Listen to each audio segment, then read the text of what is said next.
welcome to another episode of What's Working in E-commerce. I'm your host, Egan Heath, the owner of Caravan Digital. We're a digital marketing agency for direct-to-consumer e-commerce brands. Today, I have on a very skilled and veteran marketer. His name's Evan Padgett, and he is from Stealth Venture Labs, and they've worked with some big brands you've heard of, like Crocs and Mudwater and HelloFresh and others. So really excited to learn from you, Evan. Thank you so much for coming on. Thank you so much for having me. Happy to be here. Right on. So you've been on the brand side, you've been a chief marketing officer, now you're on the agency side. What have you learned from each, and how have you kind of brought what you learned from the brand side into your agency? Yeah, so one thing that I found really helpful in my 20-year career, 15 of that has been pretty much vertically integrated in growing a brand. Namely, when I was at what's now known as Textile Fashion Group, we built everything before buying it, meaning we didn't use outside services. We had an awesome tech team. So one thing that I'll say that how I paint a lot of my broad experience was being around, sort of seeing quote unquote how the sausage was made with a lot of these things. Back in the day, I use this analogy a lot. Back in the day, where a tracking pixel was literally a 1x1 transparent GIF that loaded on a confirmation page, hence the name Pixel, and would be verified by a developer looking at web logs to see how many times that image was served, and that's how you calculated order counts, right? So one thing that I've noticed and sort of been able to pull is having spent so much time inside of brands has given me a lot of insights of how to operate and deliver on our service at Stealth for our brands, which is probably akin to what Caravan does, which is focus on all things paid media, UI, UX, and really just trying to say, hey, brand, how do we take you from here to there? I've been in that position with a lot of hyper growth brands, so I kind of have a perspective on being both sides of the fence. That's probably the most macro thing that's helped.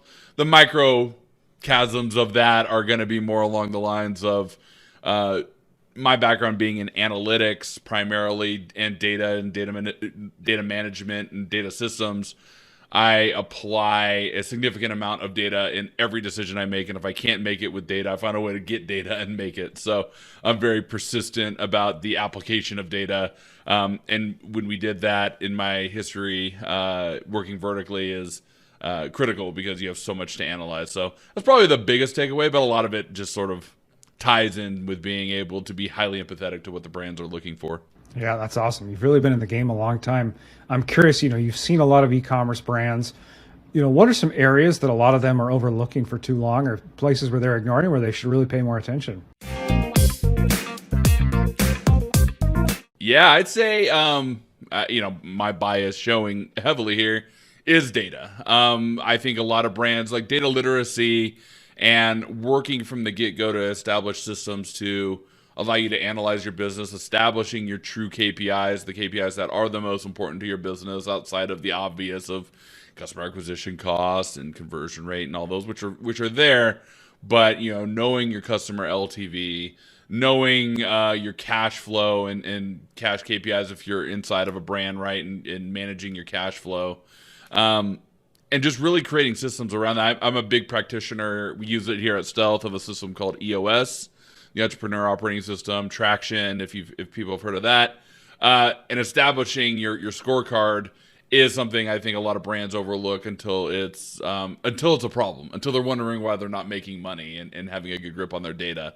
So on the back end, I think that's one of the biggest opportunities. On the front end, on the consumer side, I would say, and this is especially applicable right now, if you're an established business, is an emphasis on your CRM and sort of database marketing broadly. So I think that a lot of brands love email, but they kind of get to first base with their email systems. They're like, yeah, we do promo emails every week, and I have a welcome series set up, and it just kind of gets the job done, but they don't revisit that. They don't focus on SMS. They don't focus on other ways to curate the relationship with the consumer, subscription or traditional e-commerce. And I think that's one of the biggest missing points right now, because You're not going to find a better return on your investment in advertising than marketing to your own database and getting them to buy more. So I can always find something that's amiss whenever I jump into a brand and say, hey, do this to collect SMS. How are you using SMS? And how are you re-engaging lapsed customers? How are you winning former canceled customers back? What are you doing to that? Like right now, more than ever, when CPMs are high, when brands are struggling, when you have socioeconomic turbulence that's clearly going on, hit your customers that you've already hit before, tap back into that, and find ways to bridge any kind of revenue gap you might be dealing with. Yeah, that's helpful. Particularly, yeah, like you said, we've really seen challenges in the Google and Facebook worlds. Customer acquisition costs just only seem to be going up, and so making the most of your previous customer database is just so important. I'm curious, is there sort of like a percent of revenue or something you look at of this is how much of your sales should come from previous customers? Yeah, so if I take an e-commerce business, and when I say e-commerce, I'll differentiate subscription commerce, which kind of has the repeat nature built in. On any given month, if you're an established brand, let's call an established brand, on this case, a brand doing $1 million a month roughly in revenue, maybe on average, a $10 million a year business or so. You should be footnoting, in my experience, is sort of, especially right now, anywhere from of your revenue coming in. If it's new revenue, I would say right this moment, try to bias 50-50 on new revenue versus recurring revenue from your existing clients. And I say that right now because we are seeing a more traditional e-commerce summer. What I mean by that is the past few years, you've had COVID, you've had people at home, people are traveling, people are away, and it's easy to forget after 20 years of this, 18 of the past 20 years, the summer months are not very exciting in new customer acquisition. They're really usually not. It's slower customer acquisition unless you're a brand really that's focused on summer, so travel, Airbnb, stuff like that. You're doing great. But other brands traditionally have had a problem doing customer acquisition. Right now, with media rates being what they are, even higher. So if you can get 50, and of course, an established business has a large database, maybe $1 million a month. But if you're targeting $300,000 to $400,000, maybe $500,000 of that from repeat customers right now, you will find a way to maintain a really strong profit margin while you save up for a traditional Q4, which for many brands tends to be really good. And I do think consumer sentiment and spending will pick back up. Now, 50% is a lot. 50%, if you're a typical brand, I would say right now, like that's a lofty goal. Call that a BHAG, a big audacious, scary goal, hairy goal. Right now, if you're doing 25%, you're doing all right. You're doing all right.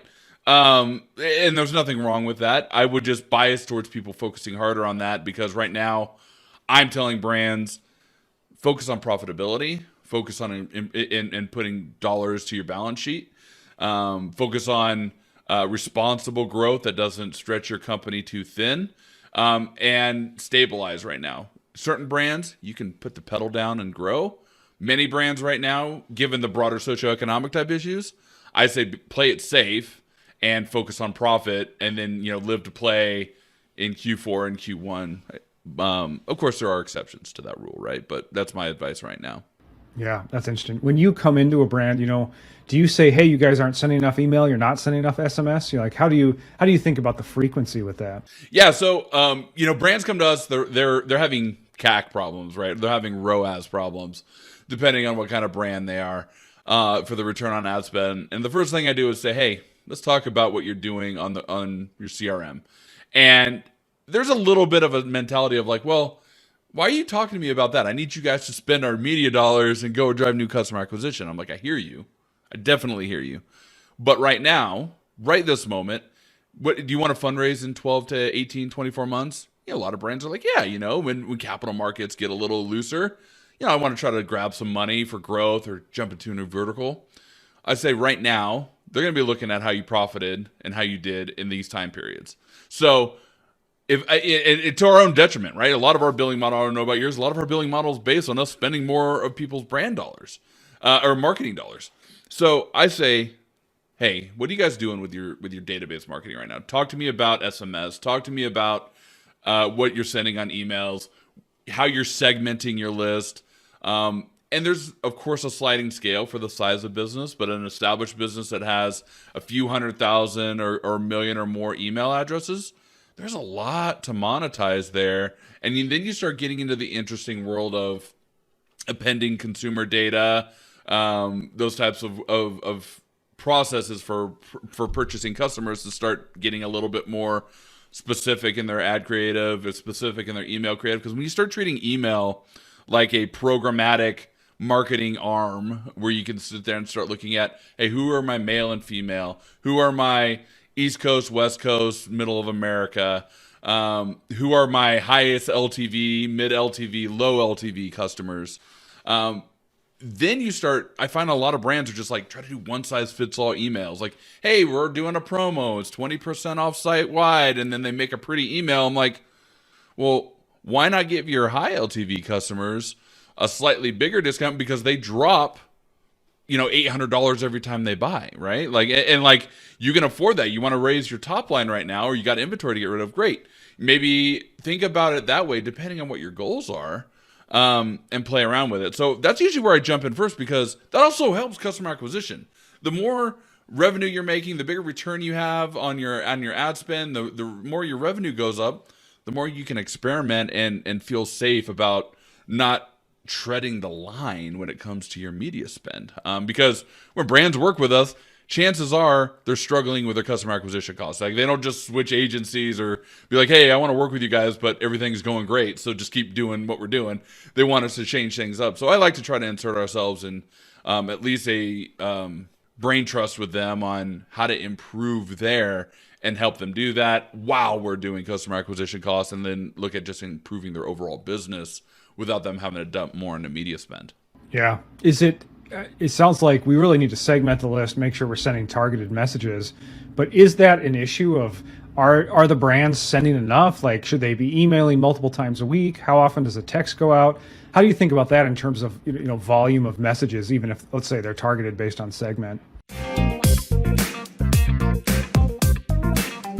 So, with wherever possible, I like to say, hey, when there's interest and when there's a nibble on the line, I like fishing. I live in northern Colorado. When there's a nibble on the line, you got to set the hook. So I'm looking for triggers, and the triggers say, hey, who's interacting with my email? People that are interacting with my email, guess what? You're going to get more emails than the person that's not. So I got to try to put the right bait out there to get a nibble. I look at site impressions, people that have visited the site sort of in a recency or frequency measure. People that are visiting the site, based on what I can track 1 to 2 times a month, they're going to get a different set of emails than the ones that come 1 to 2 times a year. Now, I'm still trying to put the right bait out there, but I really wanted to see who's going to nibble on that. And then if you nibble, then I'm going to try to set that hook, which means, okay, you opened an email. I'm going to hit you with a follow-up email. I'm going to hit you with a last call email for the sale that you showed some interest in, and really make sure that we hammer that home. When it comes to SMS, I am always a lot more conservative with SMS from a plan perspective, because now you're getting on people's phone and it's very easy to opt out. SMS has to be supplemental and, in my opinion, highly targeted towards people that are on the brink of transacting. So a good example would be if you have the information for somebody that is on that has a cart already built, and they would normally be getting, cart abandonment emails. You have their phone number, drop them a text, say, hey, your order, complete your order today. If you want to throw a deal in, if you're the kind of brand that could throw a deal in, be like, hey, complete the order right now. Use this promo code. We'll take another 5% off if you order today. Do that and just get the deal closed, because people are window shopping more and more, and touching them on their phone specifically, sending them a text. If you're too pushy, it's very easy to opt out of that. When it comes to email, again, my answer is really variable of these systems, because I don't think you should be blasting your whole list every single day. You're going to end up with a lot of people unsubbing, and you potentially run into, you can run into spam issues just, in general. But when you see signs of life, definitely attack that hard, and definitely start creating sequences that are like, here's my promo email. Everybody that opened that, if they opened it, like say I sent something at 9 in the morning, if they open it, I might get really aggressive and send them another one that evening, if not within 24 hours for sure, to try to remind them a slightly different version, slightly different subject line, giving a little subtle nod to the fact that I know they were on the site, but not creeping them out because we're seeing what's going on. So it might just be like, hey, they clicked on it in the morning. It might be in the evening. These products are selling out fast. Where we only have 10% left, or 25 of this product left. Hurry up and buy, right? So look for those signs of life, attack them, and just put a little bit more effort in that, because you would be surprised, or maybe you wouldn't, but I think a lot of people would be surprised on how little intention people put to their own database marketing, because they just like, well, yeah, we send like 8 emails a month, and I feel like that's enough. It's like, you do a lot more, and right now, good time to do it if you're struggling on paid acquisition. Yeah. I like what you're saying there too, of build out the, the conditional logic too, of if they're engaging but not buying, it's okay to keep sending. Mm-hmm, absolutely. Because they don't hate you for it, right? Like, now there's within reason, of course, but like, they're showing interest. That is an interest spot with them. And then also, like, let's say they go to an actual product, then you better believe you better be sending them an email if you can embed that product within the email. Just say like, hey, finish up this order, take another 5% off, take 20. If you're running deals, do that, and just don't be afraid right now to work hard for that extra revenue. Because if you are a brand that is struggling with paid acquisition, like 90% of the brands out there right now, this is a good way to get over that hump. Mm-hmm. That's great. We really do a lot with Klaviyo on the email side. On SMS, we have not actually ventured into it yet, but I'm hearing great things about it. People are doing PostScript. People are doing Attentive. What are the tools of the trade for you guys in terms of email and SMS? Love Attentive from a tool perspective. They all kind of do about the same thing. I think there's comfortability with me with any of them. They all generally have logic set up, and the closer you could tie it into your own e-commerce platform, be it Shopify, WooCommerce, whatever, the better. But I would say most of our clients, where we either run it or they've already have it, a lot of them use Attentive as the tool there. And most people are on Klaviyo as well, so which is a pretty great mid and now potentially upmarket tool, depending on the size of your brand, for all things email.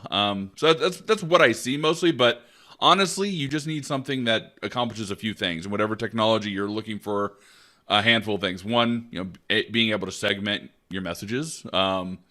2, being able to, all of those segments have conditional logic in place that suits your needs. And 3, of course, allowing people to easily opt out and manage that record accordingly. And I guess the 4th one is good reporting and analytics, so being able to attribute that back, which these are table stakes things, but again, depending on your platform, especially ones that are homegrown or highly custom, like on Magento, you might need to look into the reporting capabilities there. But yeah, they're all really good. I mean, let's be honest, SMS marketing is not complicated at all. But you just want to be gentle with it so people don't remove you, right? Because they'll never add you back once they stop getting messages from you. Yeah. I'm curious, within your team, do you have the same people managing email marketing as SMS? Whenever we can, yes. So some brands, we don't require, here at Stealth, we don't necessarily require that we do your CRM. A lot of our CRM engagements, which we lump SMS and email together in sort of a broad CRM engagement, is, lack of better analogies, teaching them to fish, by saying, hey, here's a roadmap that we like. Here's what we would like to set up for you. Once we set it up, here's how you run this, and here's how you continue to optimize it. So that's usually what we do. We do have some longitudinal type of arrangements as well. But when we look at this, email and SMS should be marketed, like on a per customer basis, should be designed in parallel, as in, a great aggressive marketing campaign would be, hey, somebody responded or saw an email, then that instead of that evening email, maybe that triggers an evening or afternoon text. Maybe you announce people if you find that people are not canceling your text. It's just like warming up, similar to getting in the inbox. There's kind of like a warming process of SMS where we do like, hey, welcome to this brand's, SMS, if you'd like to opt out, whatever. Otherwise, we're going to send you anything going on with our brand every so often. Yeah, worded better than this, trust me. But we basically introduce ourselves over SMS with the brand. And then once they clearly are not going to just immediately opt out or say they don't want to do it, then you can start playing around with the frequency of that. And then you get to the point where you're announcing like, hey, here's our big 4th of July sale. And you announce that to them on SMS. And then in parallel, they're opening your email. Or because they open your email, you could trigger an SMS. You can see what works for your customers. I don't necessarily have a strong opinion one way or another, but they are, a 1 + 1 is 3 type technique, I think, when done correctly. And I do think, hitting people on both of those channels in real time is important. Yeah, that makes sense. Another way to increase customer lifetime value is obviously subscriptions, and I know you have a deep expertise there. Talk to me a little bit. Let's say a brand is just getting started or just looking into subscriptions. What do they need to think about to make sure they have the right strategy and implement correctly? Yeah, so subscriptions.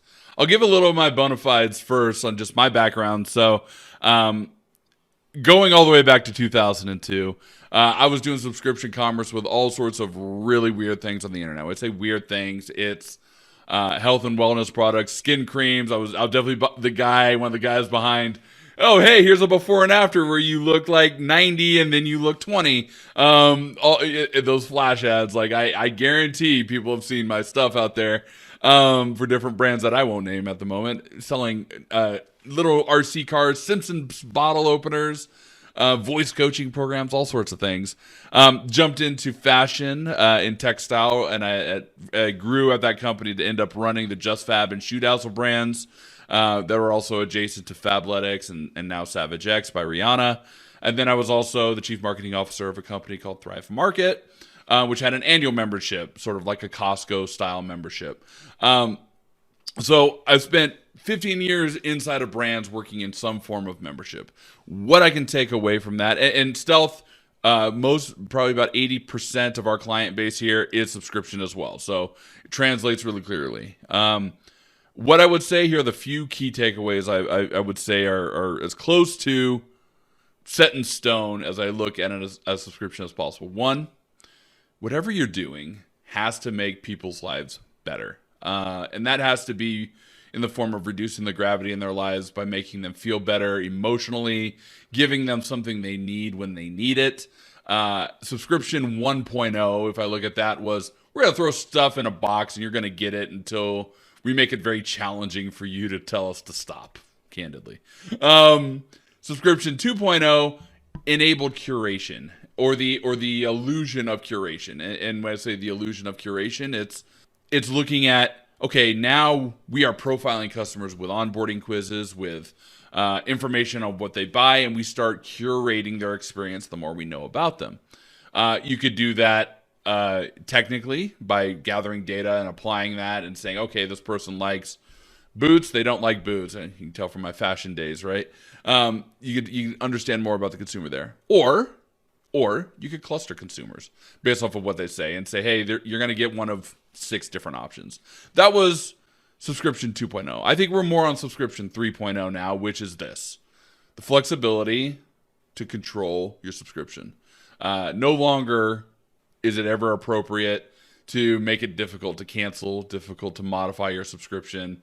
You don't want to put up any resistance. If somebody wants to leave, you should ask why, and that's it, and let them go. And create systems online for them to do it. Legally, you're supposed to for states like California residents, things like that. But just in general, that's the right thing to do. So that's one thing. 2, you have to create a service that when people see the box of your product on their doorstep, they're excited about it, and you're going to make their lives better. You are a bill when you're a subscription. You're a monthly bill like your cell phone bill, which is most likely for most of subscription, your internet bill. You are a bill now. So that means you have to constantly provide value. So if you're not living up to that expectation, you will not have a strong LTV. So that's like, I can talk around about that one in a few different ways, but when it comes down to it, Your subscription has to be something that consumers need in their life and that makes their life better. So that's one piece.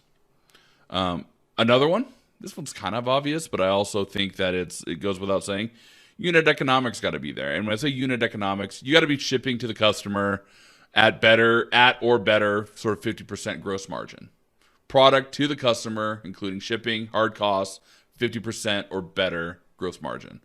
For you to be able to invest in advertising, for you to be able to have a good hearty LTV and really gross profit per customer as well, you got to be at 50%. You start getting into 30 and 40% range, you need them to have a really long lifetime with you in order to make money, and you're not leaving a lot for your customer acquisition costs. And lastly, your working capital for media gets longer. And that's the thing with subscription, so which is going to go into point number 3, is how you analyze and build pro forma models and forecasting the business of subscription. A good example is, say you're a subscription company where your current LTV current customer acquisition cost is about $100, and it takes you 3 months to make that money back. And let's say you're spending $100,000 on media in a given month, so you're getting 1,000 new customers a month, right? Well, here's 3-month return on that. Your working capital is $300,000 in media, meaning for you to keep doing what you're doing, you have $300,000 as a company, always working in media, always, always, always. You make it, it goes right back in. Now, here's what can happen. Customer acquisition cost maybe goes up a little bit. Customer LTV goes down a little bit. Maybe they don't like one of your products in a certain month. Both of these things can and probably really do happen. You decide you want to spend more in media. Maybe your customer acquisition cost goes down a little bit. You run a bigger promo. You're like, oh, hey, I'm doing 25% off. CAC goes down a lot more. I want to spend more on media. Now maybe you're spending $200,000 a month on media. Uh-oh. So here's what happens. What happens if your media payback goes to 4 months?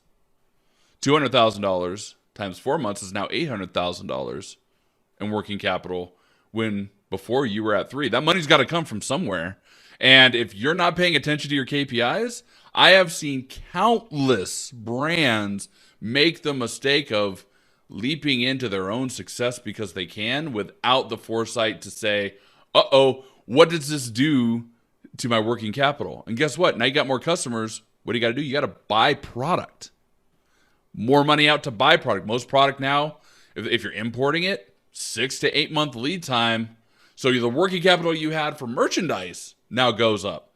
Your success overnight or over a period of a month can quadruple or quintuple or even worse your working capital needs for you to maintain a successful business, which then leaves brands at the mercy of their own success, but then having to raise bridge capital or working capital. And there's a lot of facilities that do that. Like, you can work your way out of it, but if you don't know you're getting into it, it'll hit you by surprise when all of a sudden you're outlaying cash for media and you're paying more for product that's just going to sit on the water for 6 months as it gets its way over to you, and that can leave you in a really tough position. So those 3 things, I think it's kind of the obvious work, but without doing it, you can leave yourself really exposed. And I've seen good businesses have to make really crummy deals to push through those challenging times in order to not actually have their business get compromised.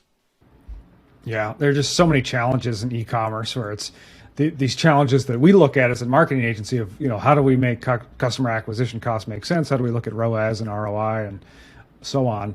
But that's just one piece of it, right? Like you said, cash flow is this whole other element to it. And it sounds like the more, a chief marketing officer or the marketer knows about those financials, it sounds like the better they'll be able to, plan for these and weather these storms and just understand all of this, right? Yeah, and that's the key. So, like, as a chief marketing officer in my past, and I really make sure that, I think a data-driven chief marketing officer in a direct-to-consumer, advertising-driven business needs to be as close to your P&L as anybody else, like in that inner circle. And they used to, I say used to, the model being, 6, 7, 8 years ago, be like, hey, CMO, here's your budget.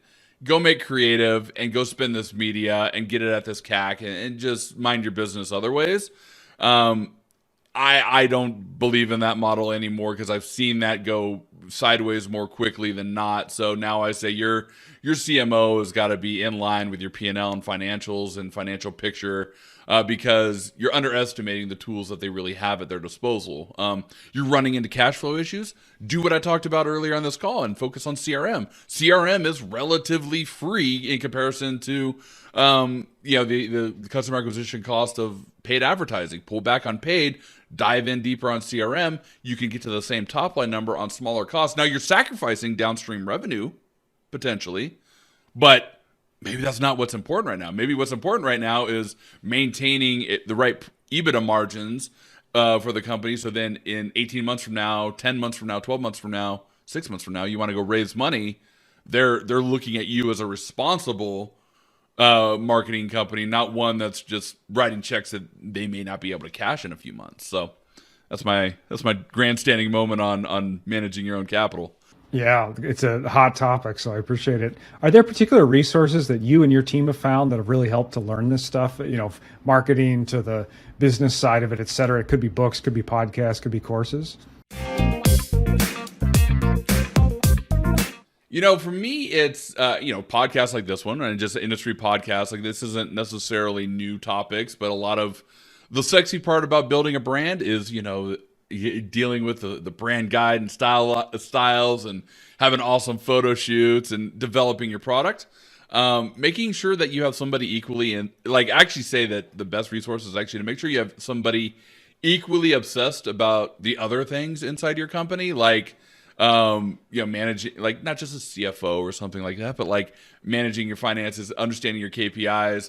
And that's how you bring the right balance to it. When it comes to other resources, and books, a lot of what I've applied, I've just sort of seen and from trial and error over time. But what I like to focus on book-wise is really more organizational health. So Traction being a really good, and EOS being a really good framework to operate a business. And it doesn't tell you, the details we talked about, but it actually forces a business to focus on what's important and creates a democratized system within your sort of exec team on, hey, this is what's important, this is what's not important. So, tracking your numbers and everything like that. So I think that's a really good basic framework. But otherwise, just listen to the people out there and don't, as somebody who has spent and been responsible for spending well north of $1 billion collectively over 20 years, and that's I wish that was an exaggeration. It's not. Is paid acquisition is awesome when it works, but it will let you down sometimes. And once it lets you down, how you react is how quickly you will get your paid acquisition engine up and running and better than it was before.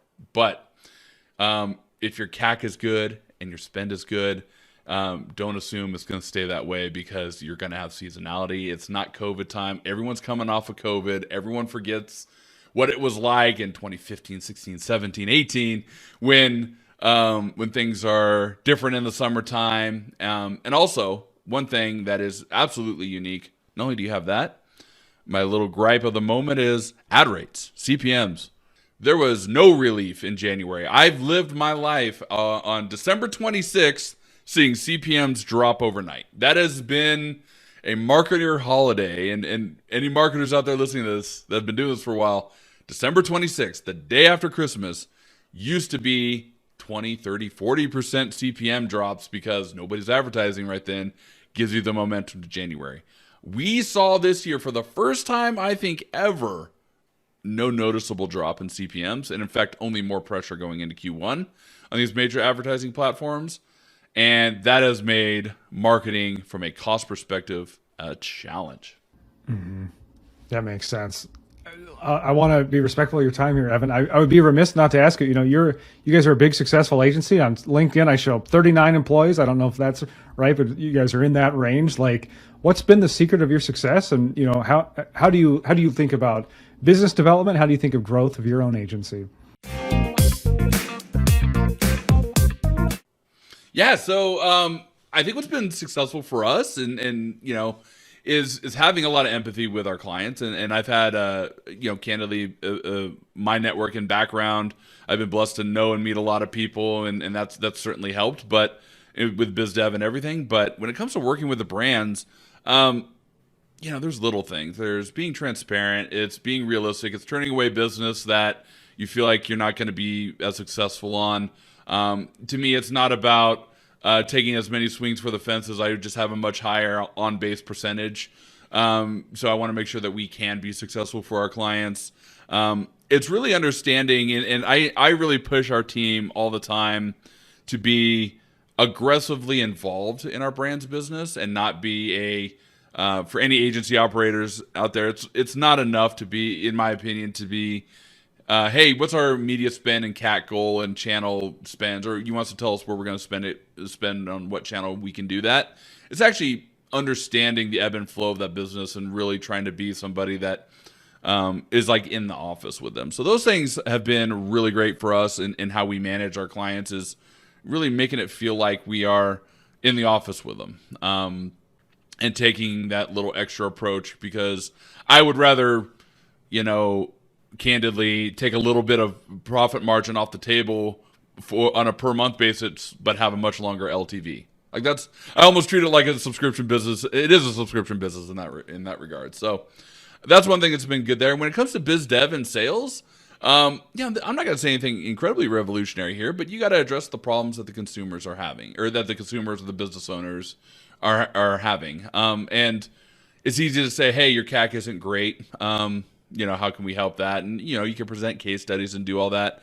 I think that the best thing you could do, and this is maybe just me growing up inside of companies and putting a lot more respect to this than most, is simply establishing a relationship. If you're a business development account executive, all you have to do is have a conversation with somebody, because you get 100 companies together, just 100 random successful prospects from a client, center of the bullseye, ICP, ideal client profile, right? You get 100 of them together. 50 of them might already have an in-house team. You're not going to really win that business unless they're done with their in-house team or cleaning house with that in-house team. Those other 50, maybe they're using an agency. Maybe they're a hybrid meaning they have some in-house and some agency. But of that 50, I would say probably 30 of them are pretty happy with their current agency, or it's not bad right now. So you might say, well, how do I get that? No, it's just like, as we actually are pretty forward in saying, like, do you work with a firm right now? And they might say, like, yeah, we work with a firm and we're happy about that. And they're doing really well. It's like, hey, that's awesome. Having an agency partner that's hitting your numbers and constantly pushing themselves is rare. If that ever changes, here's some case studies. Here's some information about us. We'd love to be able to let you know. And if you're ever wondering, could they be doing something better? We'll take a look and audit and let you know and give you some feedback of what they're doing great, what they're doing wrong. And that other 20% that's in the market or considering to be in the market, obviously you got to attack them aggressively. You hope you're catching them before they're really out there doing an RFP. They're considering it, or in the consideration phase, because moving agencies is a risky maneuver for brands and clients. It's uncomfortable. It's potentially or usually incurs some amount of cost in the loss of fidelity, in the form of either sign up fees or just like, hey, media is going to be a challenge for a few weeks, which is money off the table. So we do our best here at Stealth to make sure that brands don't feel that pain by we have a commitment that they're never paying for two agencies at the same time. So we will transition in when the other group transitions out, if that's the case, and we won't have them paying for two agencies at the same time. And I hate that. If I'm on the brand side, I wouldn't want that, right?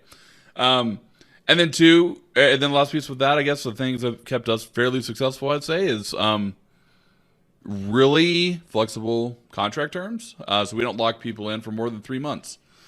We say it takes us 3 months to get our sea legs for any brand, learn the brand. We do creative post-production. I don't have a studio. We're a distributed team. But we do creative post-production. So like even just learning a brand and how to make good ad creative for them takes about 3 weeks. 3 weeks to actually like learn, produce the first round, get their approval, and then we start a cycle there. So we say, hey, 3 months, give us 3 months. And then after that, we are full blown month to month.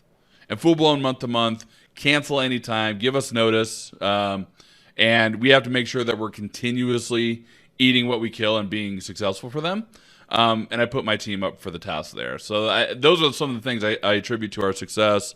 And maybe the last piece I'll mention is just, this is like a leadership thing of myself that I really enjoy putting on my team, is finding the people with the right ambition to take ownership of their performance.